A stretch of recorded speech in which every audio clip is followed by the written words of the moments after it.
Hello everyone, and welcome back. Let me get off that all there. Okay, there we go. Get that off of there. I don't know what I was trying to say, but anyways, welcome back to our live stream this morning. Glad you're here. We are under a lockdown in Florida now. Stay-at-home orders abound for everybody that is non-essential, which is me, because sales are considered non-essential. So I am stuck at home, unfortunately, but that's okay. So that's where we're going to do our Bible classes from home here. Even though the governor did say that church services are considered an essential service, it is still, I believe, irresponsible for us to meet and possibly contract the virus and spread it around when we have places like this that we can use to take care of the live stream. Okay, hang on just a second. We got the Roomba has decided to start vacuum cleaning because it thinks that we are at Bible class. So let me do that. Okay, there we go. He is now finished. Hey, good morning, Billy. Thanks for stopping by with us this morning. We are doing Zechariah this morning for Bible class. So we are in Zechariah chapter 11, and we are going to be covering Zechariah 11 this morning, Zechariah 12 this evening, and then 13 and 14, and so on. Good morning, Alana. All right, let's begin Zechariah chapter 11. As usual, if you have any questions, you can put them into chat, and I will do my best to answer them. Now, that being said, Zechariah 11 is, according to every commentary that I looked at in preparation for this, is one of the most difficult chapters to understand in the Old Testament. The mixture of figurative and literal language, as well as the absence of a stated historical context, makes Zechariah 11 especially difficult to understand. As we're going to see, there's a lot of imagery that could be loosely applied to multiple situations in Israel's history. And so that adds to the difficulty. As well as in Zechariah 11 and verse 12 and 13, we have a reference here to 30 pieces of silver, which, as I'm sure you can connect just from that short statement there, is quoted by Matthew in Matthew 27 in relation to Judas's betrayal of Jesus. And so that adds to the confusion that is within this chapter. And so the way that we're going to be looking at it today is general commentary on Israel's leaders and the pride that they had and the flock that did not respect whenever God put good leaders into place. Now, whether this is talking about the time of Zerubbabel or the time leading up to the fall of Babylon or another time in Israel's past, we're simply not told. For example, earlier in the book of Zechariah, as I'm sure you are aware, for example, in Zechariah chapter, Zechariah chapter 2 and 1 and these other places, you have, for example, in chapter 1, on the 24th day of the 11th month in the second year of Darius. So that's really, really obvious, right? When he's writing and what he's talking about and what's going on. But when you get to Zechariah chapter 11, we're not given anything. It is just open-ended. Now, there is some suggestion that Zechariah 11, 1 through 3 sort of serves as a hinge or as a transition between Zechariah chapter 10 and Zechariah chapter 11. One of the reasons for this is because within Zechariah, there is this constant contrast and comparison between judgment and restoration. In fact, in many of the Old Testament prophets, it is a constant, you're going to be judged, but you're going to be restored. You're going to be restored, but you're going to be judged, just over and over and over again. And so some have linked Zechariah 10 and 11 using verses 1 through 3 and indicate that this whole chapter is a continuous discussion of what came before in chapter 10, especially because of the shepherd imagery and things like that within. So that being said, let's just hop right into it. We'll go as long as we can here in Zechariah 11. It's not straightforward, but there's not a lot to discuss in the chapter. A lot of it is difficult to understand, but at the same time, it's kind of just not obvious, but there's not much depth to it, I guess, like in a passage like Revelation 21 or earlier parts of Zechariah that we've talked about already. So let's take a look. Open your doors, O Lebanon, that fire may feed on your cedars. Lebanon is northeast of the Sea of Galilee, and then as well with this Bashan. Now these two places, Lebanon and Bashan, are highly wooded areas, many forests, but they're also densely populated. And so one of the ideas here is that because of the restoration of Israel that we read about in the previous chapter, these possibly these forests are being cut down to make wood, to make lumber in order to build houses and structures and things like that for people, Interestingly enough, Lebanon, it was from there that the Lebanon and Bashan, that the wood was taken in order to construct the royal palace in Jerusalem, not to mention even the temple. And so what many have pointed out then is that references to Lebanon and Bashan may not be literal references to those forests northeast of the Sea of Galilee, but instead it could be figurative references to the pride of the religious leaders of Jerusalem or of Israel or of even Babylon or Egypt or Assyria. And so I take the latter. I take that this is not literal references to to the forests of Lebanon and Bashan, but rather it is a figurative reference following the very figurative nature of the book to the pride of Israel, because of the relationship between these two forests and the palace in Jerusalem. So this is a figurative reference to the pride of leaders, the pride of the shepherds, as we're about to read. Open your doors, O Lebanon, that a fire may feed on your cedars. Well, O Cypress, for the cedar has fallen, because the glorious trees have been destroyed. Well, O oaks of Bashan, for the impenetrable forest has come down. There is a sound of the shepherds, well, for their glory is ruined. There is a sound of the young lion's roar, for the pride of the Jordan is ruined. So you see here, the glory is ruined, the pride of the Jordan is ruined. This is more about pride being brought down and prideful leaders being brought down than it is these actual forests being brought down sometime around the fall of Jerusalem in 586 BC. Okay. Then we have in verse 4, God says to Zechariah, pasture the flock doomed to slaughter. Now the flock, notice, it's already a lost cause. Why? Because it's doomed to slaughter. Now why is the flock doomed to slaughter? Well, we find out in verse 5. Those who buy them slay them and go unpunished. And each of those who sells them says, blessed be the Lord, for I have become rich. And their own shepherds have no pity on them. Now, of course, this isn't talking about sheep.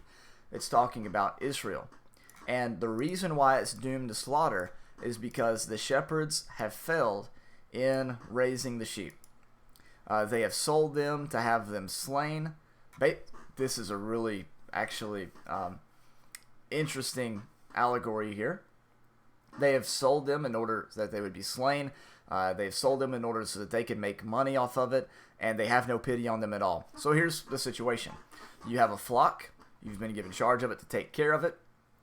But instead of taking care of it, you just sell it so it can be destroyed so that you get money, and then you have no remorse for what you've done. This is really interesting because in the New Testament, a context that we're about to go to just because of this relationship between the 30 pieces of silver and Jesus' crucifixion. In John chapter 19, what do the people say? The chief priests and the officers. When they see Jesus, they cry out, crucify him, right? And what do they say in other places? We have no king but Caesar. And they made every effort to align themselves with Pilate. In verse 12, he says, if you release this man, you are no friend of Caesar. Everyone who makes himself out to be king opposes Caesar. So what's going on here in John chapter 19? The leaders are selling the flock in order to profit themselves. Remember what they said in relation to the crucifixion of Jesus in John chapter 11. They said, if he continues on, they're going to come and take away our place and our nation. And so they were only worried about profiting their own checkbooks, about profiting themselves, even if that meant crucifying the Lord. Now in Zechariah chapter 11, this is exactly what Zechariah is talking about. The leaders of Israel had failed. They sold the sheep that they were supposed to protect. They sold them so that they could be slain. And when they sold them, they said, "Blessed be the Lord, for I have become rich." Now, notice this theme here. Blessed be the Lord, for I have become rich. If we look at Isaiah 66, notice the similarity between Isaiah 66 and Zechariah chapter 11. In Isaiah 66, we read this in verse 5. "Hear the word of the Lord, you who tremble at his word. Your brothers who hate you, who exclude you from my name's sake, have said, let the Lord be glorified, that we may see your joy." Notice what he says then, "but they will be put to shame." So Isaiah 66 in verse 5 is very similar. He says your brothers, who are supposed to love you, right? That's what a brother is supposed to do. They actually exclude you, and he says they exclude you for my name's sake. And when they're excluding you, they say, let the Lord be glorified. Now, he says there that they would actually, instead of being glorified with the Lord, they'd be put to shame. In Zechariah 11, it's a similar thing. These shepherds have sold their sheep to be slaughtered when they're supposed to be protecting them. And they say, "Blessed be the Lord, for I have become rich." They're only worried about themselves. They're not taking the task that God has given them seriously. All right? Now, we read this in verse 6. "For I will no longer have pity on the inhabitants of the land, declares the Lord, but behold, I will cause the men to fall, each into another's power and into the power of his king, and they will strike the land, and I will not deliver them from their power." So we have in Zechariah 11, because of the failure of the sheep, we have a bringing down of the powerful and the mighty. They're going to be judged because of their failure their failure to take care of the sheep. Now the people are included in this judgment as well in verse 6, and this is going to be explained later on in the chapter. All right? So, Zechariah, in verse 7, he takes up this task. He pastures the flock doomed to slaughter, hence the afflicted of the flock. "And I took for myself 2 staffs. The one I called favor, and the other I called union. And so I pastured the flock." Then he says in verse 8, this is one of the parts that scholars have a tough time with, "Then I annihilated the 3 shepherds in 1 month, for my soul was impatient with them, and their soul was weary of me." Now, it's hard to tell what exact historical event corresponds with verse 8. But if we follow the pattern that we've been following, and just sort of look at this as a sort of a general allegory of the shepherd and the flock concerning Israel's failed leaders, then we could simply identify this as the worthlessness of Israel's leaders. Oftentimes things were grouped into 3s, like in Revelation chapter 8 and 9. A third of the city was destroyed, a third of the men died, a third of the stars fell from heaven, and it builds up in cases of 3s. In this case here, in Zechariah 11 and verse 8, you have 3 shepherds falling in 1 month. This just speaks to the uselessness of the shepherds. Now, possibly, this has reference to a specific historical event in which 3 of Israel's leaders perished in 1 month. But we are not given the context of that or have any historical information that might point to what that specific event was. Now, I can't help but think of Revelation when I read this passage, because in the book of Revelation, you have the beast there that has the 10 horns, right? or the 7 horns, and 3 of those fall in 1 year. Remember, the year of the 3 emperors. And so I can't help but think of that, but this is not the context of this here in verse 8. There are some connections, as we're going to see momentarily, with the 30 pieces of silver, but most likely this has a historical context surrounding the fall of Babylon and the return from exile under Zerubbabel. Now, in Zechariah 11 and verse 8, notice again, he says, "For my soul was impatient with them, and their soul was weary of me." Most of us could probably use that as a, put that on a t-shirt. My soul is impatient with them, and they're impatient with me. I know probably a lot of us have felt this way about someone in our past, someone who might be incompetent in what they do, and you're trying to correct them, trying to help them, and they just won't receive any, and you say, "Oh, my soul," and you just feel it. And I can just totally relate to what Zechariah is feeling here in chapter 11 and verse 8. There's been many times in my life when your soul just becomes burdened with someone, and they're tired of you and you're tired of them. But anyways, that's what Zechariah does. But his solution is a little interesting. He annihilates 3 of those shepherds in 1 month. He had enough. Okay, now verse 9, here's what he says to the people, to the flock. "I will not pasture you. What is to die? Let it die. What is to be annihilated? Let it be annihilated. And let those who are left eat one another's flesh." Remember what he said up here. This is a flock that is doomed to slaughter. So we knew what was going to happen before Zechariah ever took over. Zechariah knew what was going to happen before it ever took over. And yet, finally, he realizes why all these shepherds, well, the shepherds, it was their fault that they fell, but now he realizes the negative effect that they had on the flock. Their bad influence on the flock had gone so far that they were unsalvageable. They were unsalvageable. And so he says, what is to die? Let it die. He's tired of dealing with it. So he takes his staff, favor, or pleasantness, and he cuts it into pieces to break my covenant which I made with all the peoples. So it was broken on that day, and thus the afflicted of the flock who are watching me realized that it was the word of the Lord. Notice that the people always realize that it's the word of the Lord just too late. The door to the ark was already shut, right? The armies had already surrounded Jerusalem. So when they realize what has happened, it's too late for them. They've already been marked for slaughter. They've already been left to be destroyed. And so in Zechariah 11, 10, and 11, we have Zechariah's repeated attempts to reform, to correct the people, and them not listening, and so eventually it's going to bring about their destruction. And they realized it too late.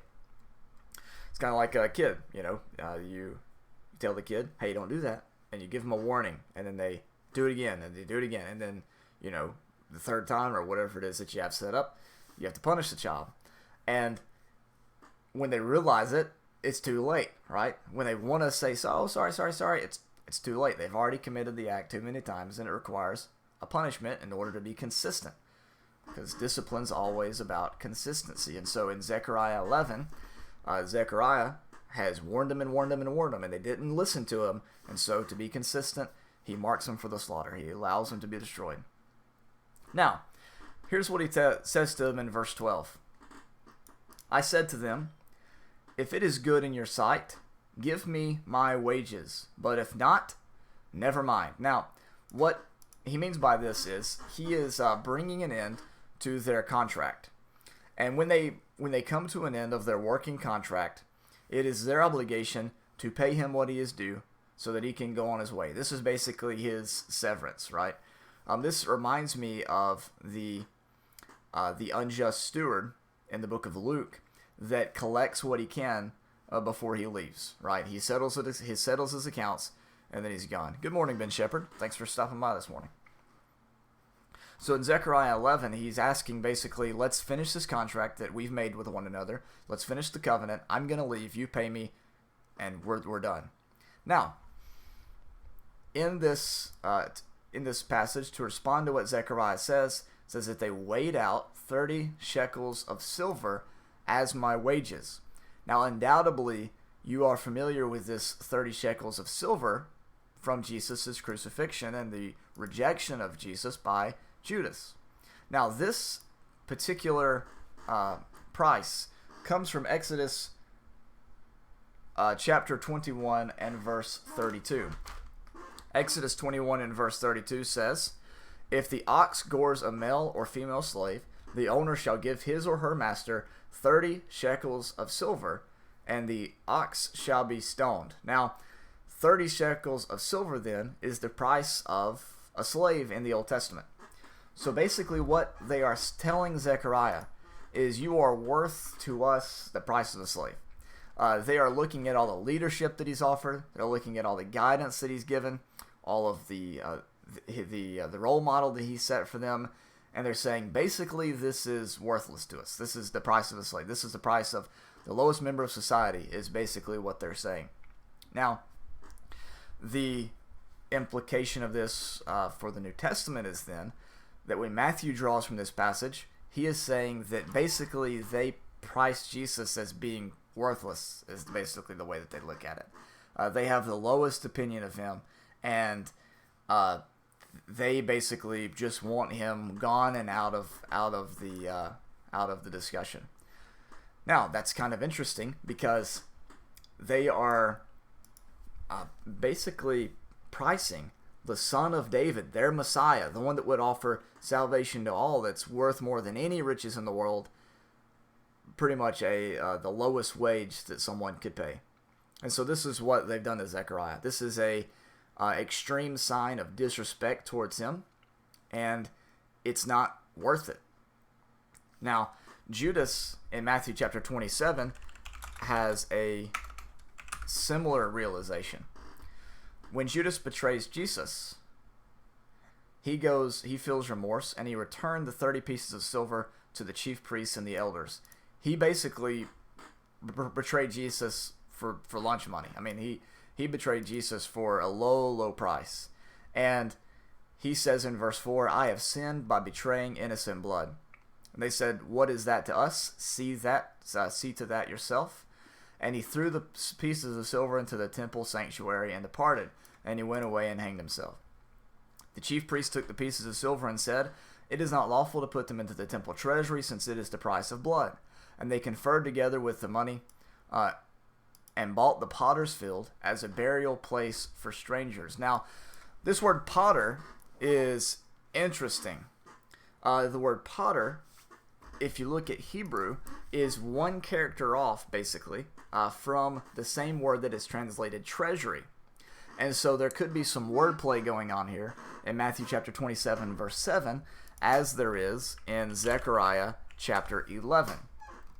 In Zechariah 11, he says here that after he receives the 30 pieces of silver in verse 12 and verse 13, the Lord said to me, "Throw it to the potter, that magnificent price at which I was valued by them." You see the irony. "So I took the 30 shekels of silver and threw them to the potter in the house of the Lord." So that's why some of your versions may say treasurer, some of your versions may say potter. It's because of the similarity between these two Hebrew words. And so there are some manuscripts that read differently depending on which one your version of the Bible uses. Now in Zechariah 11 and 13, notice what God says. "Throw it to the potter, that magnificent price at which I was valued by them." So as with Samuel in 1 Samuel chapter 8, the people are not rejecting Zechariah, they're rejecting God. So they weighed out 30 shekels of silver as Zechariah's wages, but really who they're rejecting here is God. They're valuing God at 30 pieces of silver. And notice that this takes place after they realized that it was the word of the Lord. You know, they don't go, "Oh, that was the word of the Lord. We better pay this guy a lot more." But no, they say, "Oh, that's the word of the Lord. And he's only worth slaves' wages."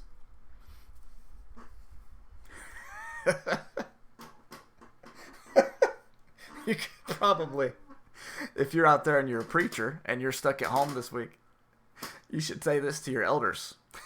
You should say, "You're doing to me like Zechariah, paying me slaves' wages to be a prophet." Okay, there's a preacher paid joke in there somewhere, I bet. Oh boy. Okay, let's see. Let's go back to Matthew 27 for a moment. All right. So, notice what they do with the money that they basically is the price of Jesus. They confer together and bought with money the potter's field as a burial place for strangers. Now, this means the money is blood money, and this money is also used to purchase this field that is, where people will bury strangers, right? People from a foreign country, people that are Gentiles, people that are not of the nation of Israel. So this field that they've made is doubly unclean, and now they call this the field of blood to this day, as he says in verse 8. Real quick, in verse 9 we have an interesting comment here. This was fulfilled, then, rather he says, that which was spoken to the prophet Jeremiah was fulfilled. And they took the 30 pieces of silver, the price of the one whose price had been set by the sons of Israel. Now this says the book of Jeremiah, but this is a quotation of Zechariah 11 and 12, almost verbatim. So why is it, here in this passage, that he says Jeremiah instead of Zechariah? It's kind of confusing. Well, when you look at the context of Matthew chapter 27, he is not just quoting from Zechariah, but there's also a lot of references in this passage to Jeremiah as well. And what he's basically doing in Matthew 27 is blending the two prophetic contexts and basically crediting it to the most prominent of the prophets, of the two prophets. So in Matthew 27, he's pulling from Jeremiah and he's pulling from Zechariah about this potter's field, and he is simply crediting it all to Jeremiah because Jeremiah was the more prominent of the two prophets. All right, that's basically the explanation. Okay, Zechariah chapter 11 and verse 14. Notice what we have here. In the previous chapter, Israel was restored. In this chapter, notice that they are broken. He says, I cut in pieces my second staff union to break the brotherhood between Judah and Israel. What was rejoined has now been broken. His whole purpose of shepherding them was to bring them back into one flock. And now he's breaking the covenant. He's saying, no, we're not going to do this. You've not listened to my advice. You've not listened to my pleas. And so you have been cast out. All right.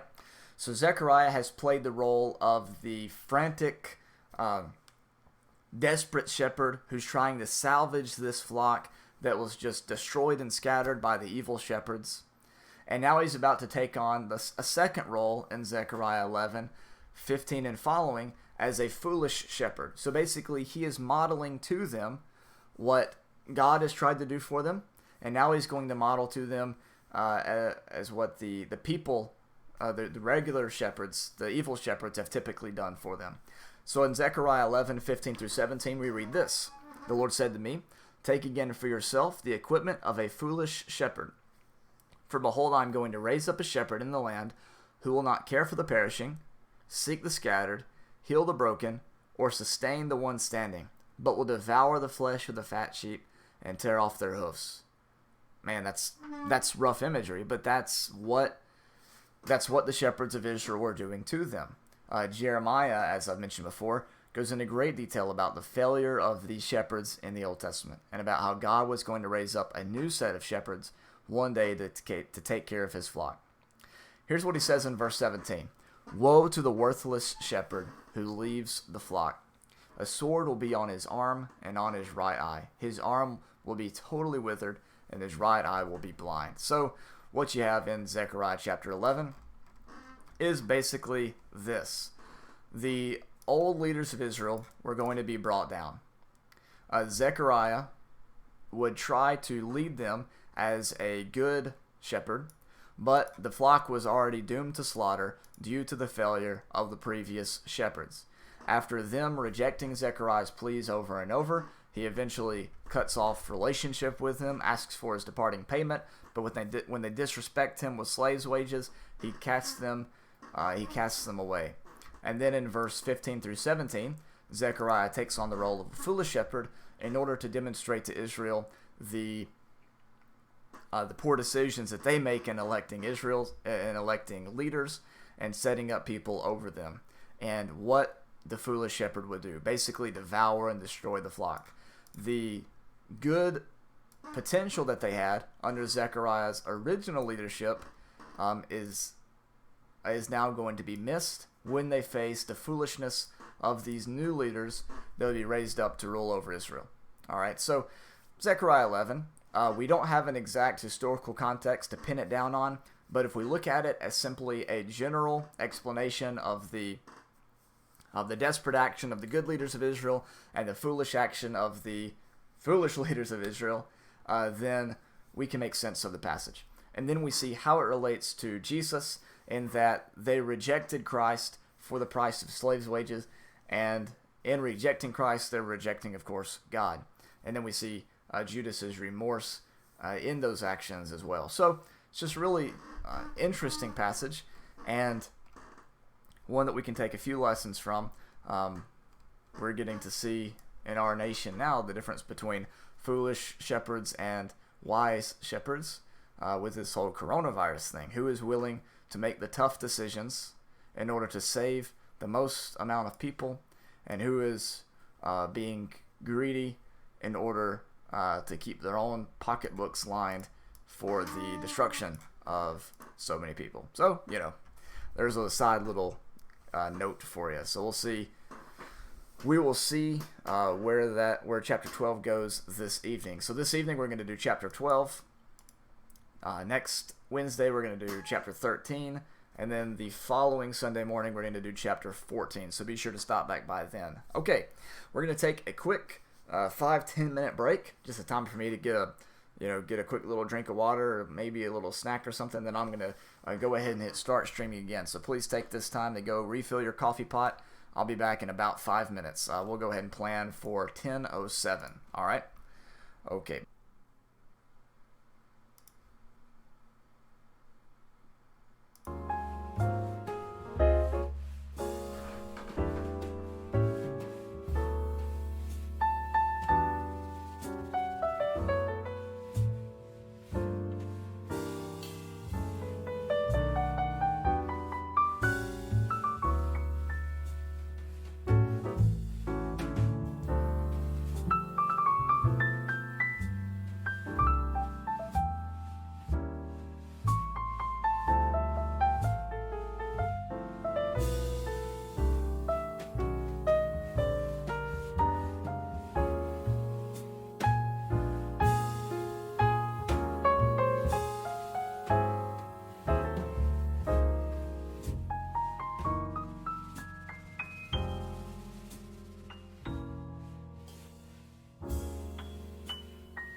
Alright, there we go. Had to get everything situated. I think we're back though now.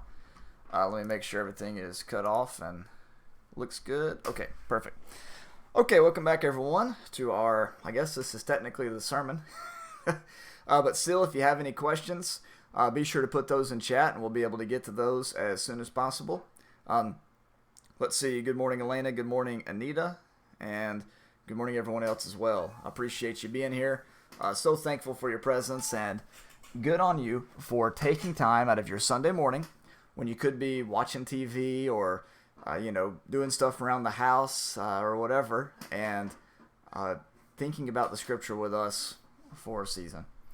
Now, we are in Psalm chapter 1 this morning for our sermon, if you want to call it that. And again, be sure to continue to put questions in the comments, or comments if you need to, in order that I can tend to those if they come up. Good morning, Commandment Keeper. Good to see you. Okay, the scripture says in Psalm chapter 1, "How blessed is the man who does not walk in the counsel of the wicked, nor stand in the path of the sinners, nor sit in the seat of the scoffers." Now we're going to use Psalm 1 a little unconventionally this morning. Obviously, it is a passage about the path of the wicked versus the path of the righteous. And, that's the intended straightforward meaning. But we're going to kind of take it and apply it to our situation today. So notice you have, again, comparison between those that are blessed and those that are wicked. And notice concerning those that are wicked, they are walking, they are standing, they are sitting, they're constantly on the move, moving around, moving here, moving there. There's a lot of motion and action in Psalm chapter 1 and verse 1. They're walking in the counsel of the wicked, they're standing in the path of the sinners, they're sitting in the seat of the scoffers. So there's a lot of action in Psalm 1:1 concerning the wicked. Now, one of the things we're going to notice a little bit later is the courtroom scene that's going to be introduced in verse 5. And this kind of is foreshadowed by verse 1 with the sitting in the seat of the scoffers. But we'll notice that here in a moment. But his delight, the delight of the one who is blessed, his delight is in the law of the Lord.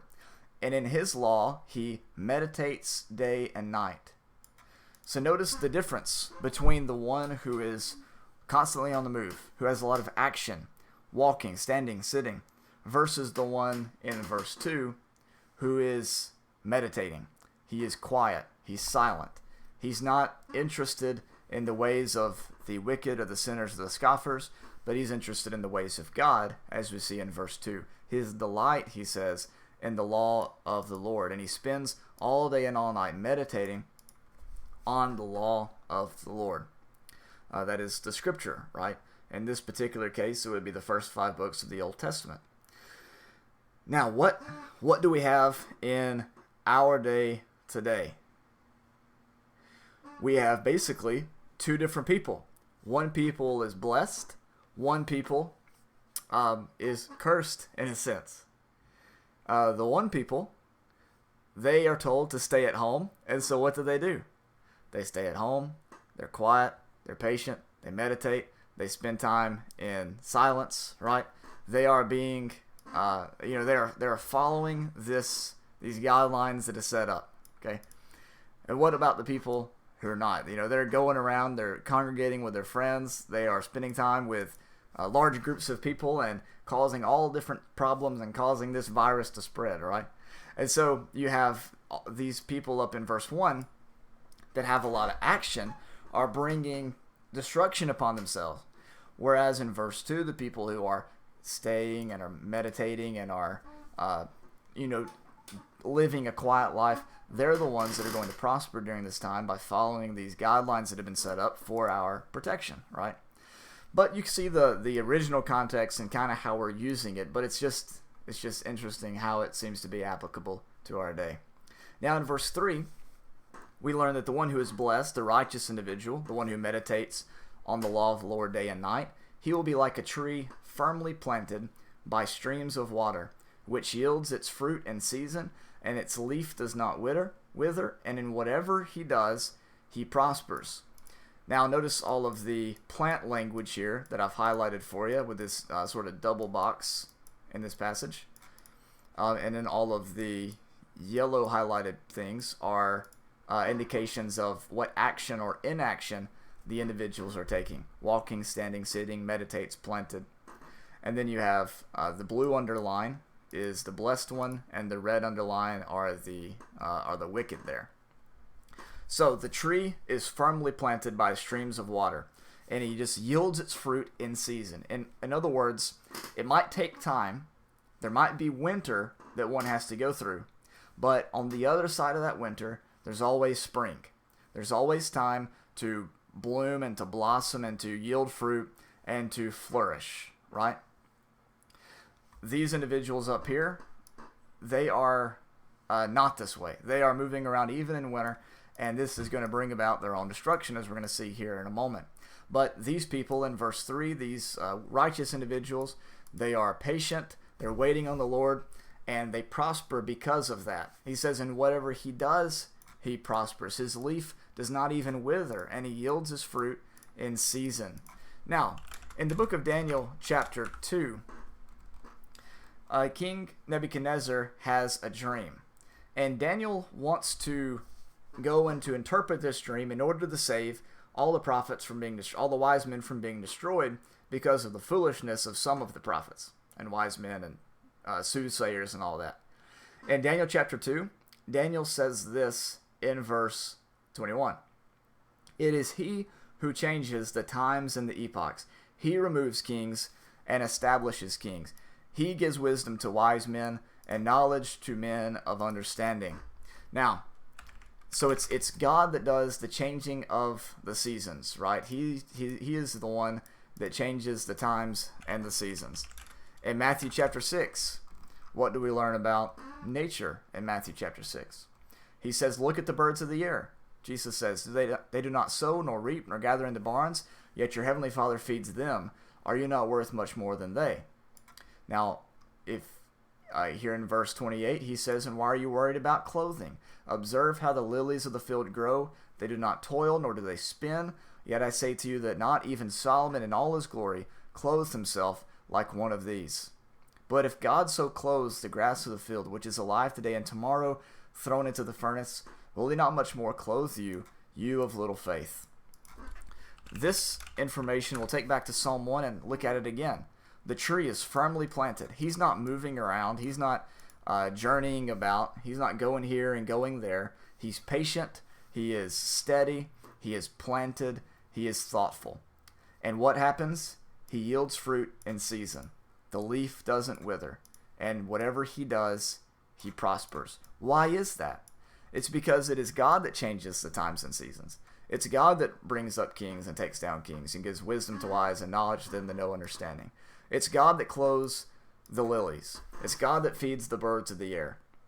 The righteous profit in Psalm chapter 1 because they are patient. They are calculated. They are following the guidelines. They are sticking to the plan, and they're waiting on the Lord. And this, again, is a good analogy for what is taking place in our day today.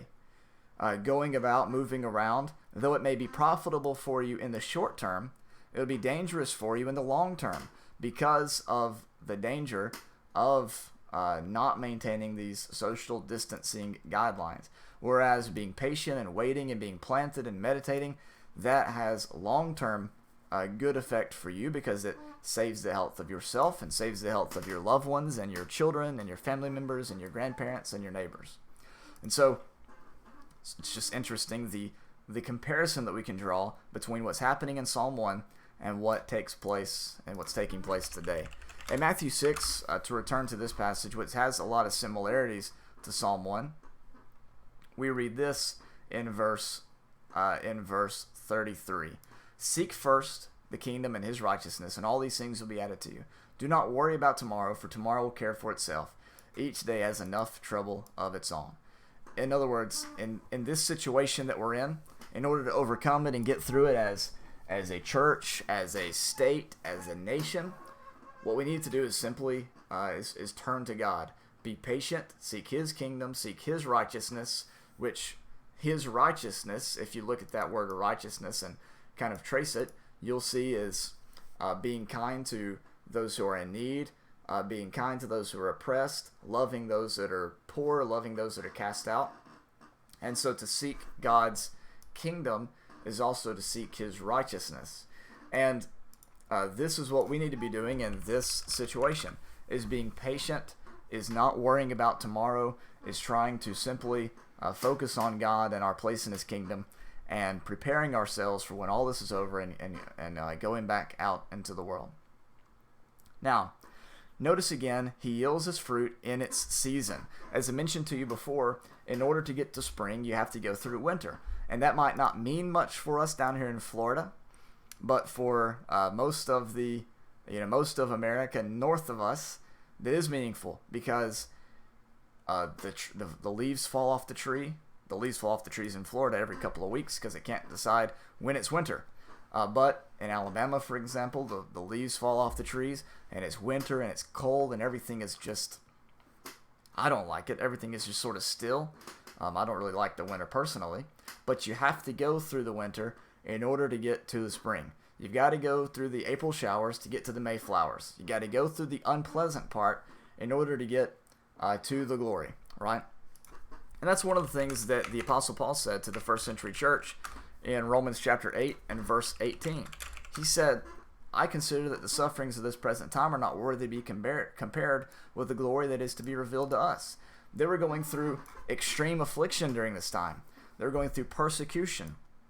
They were going through crucifixion, crucifying themselves and trying to die to this old way of thinking. And he says that the sufferings that we're going through now is not worthy to be compared with what we're about to receive in the fully revealed new covenant creation. And so, again, in Psalm chapter 1, it might be tough. It might be tough to stay and to meditate. It might be tough to be firmly planted. But it has its long-term, fruitful effects, prosperous effects, if we do that. Now, in verse 4, we read this. He says, the wicked are not so, but they're like chaff, which the wind drives away. Therefore the wicked will not stand in the judgment, nor sinners in the assembly of the righteous. For the Lord knows the way of the righteous, but the way of the wicked will perish. Now, quick reference to judgment here in Psalm 1 verse 5. This is talking about a courtroom scene. And basically, what happens is, whenever this wicked witness would come forward, everyone would be able to see him for what he was. Everyone sees right through his tricks, right through his schemes, right through his lies, and he's basically shown to be wicked in this court of judgment. So in this particular case in Psalm 1, the court of judgment is life. And at the end of the day, it's the righteous that prosper and the wicked that perish. They might prosper in short term, but at the end of the day, they end up perishing. It ends up being the wrong path. That's kind of like in the first century. Let me pull this up for you. We don't technically need this, but it might be a little bit helpful to us. In the first century, we have a timeline, right? And we love this timeline. This is one of our favorite timelines. And then we have here the crucifixion of Jesus. All right?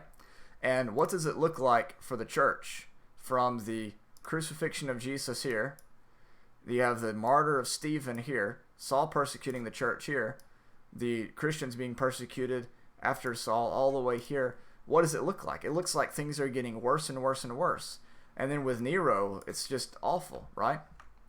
But then what gets worse and worse and worse, what seems to be the losing team here in the fall of Jerusalem in the year 70, it's demonstrated that really this path of peace and nonviolence that the Christians had chosen all the way back here turned out to be the correct choice, because this violent path that the Zealots had chosen and those of Israel had chosen ended up leading to their own destruction.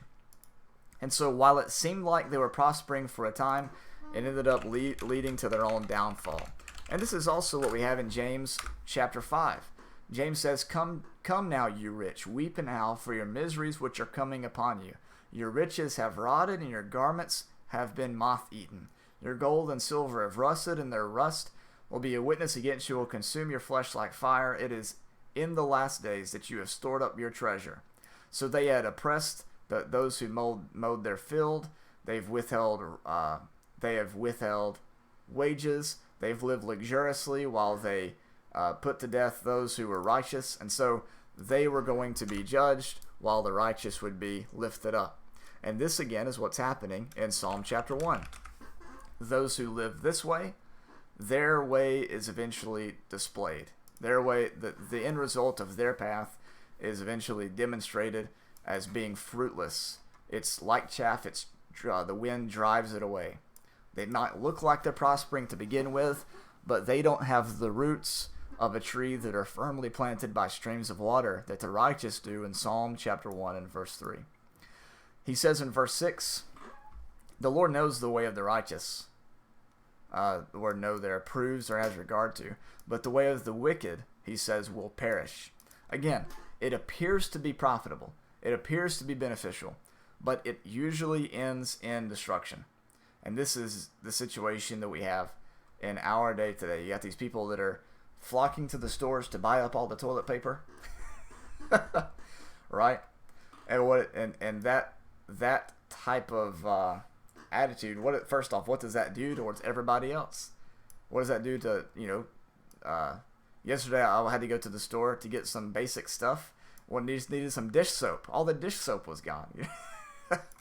So now we gotta, there was one thing left, but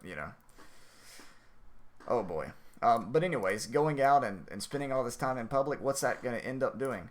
Versus those who stay home and keep to themselves. The numbers will eventually show, right? So we have the way of the wicked, walking, standing, sitting, all constantly on the move. But the way of the righteous is patient, is thoughtful, is firmly planted, and is waiting on God. I know this is sort of an unorthodox way to take this passage, but hopefully you'll be able to apply it in some way to the current situation and use it as a way to reflect on your own actions that you take throughout the week, and trying to only go out when absolutely necessary and things like that, to limit your interactions with people so that you can protect you and your family. All right, folks, I hope y'all had a good day today. Hope you enjoyed the study in some way. Hope it was beneficial to you. We're going to go ahead and stop it right there. Tonight, I'll be back on at 5 o'clock to cover Zechariah chapter 12. So please feel free to come back and to join us in that study as well. And don't forget, you can always ask questions and leave comments if you need to.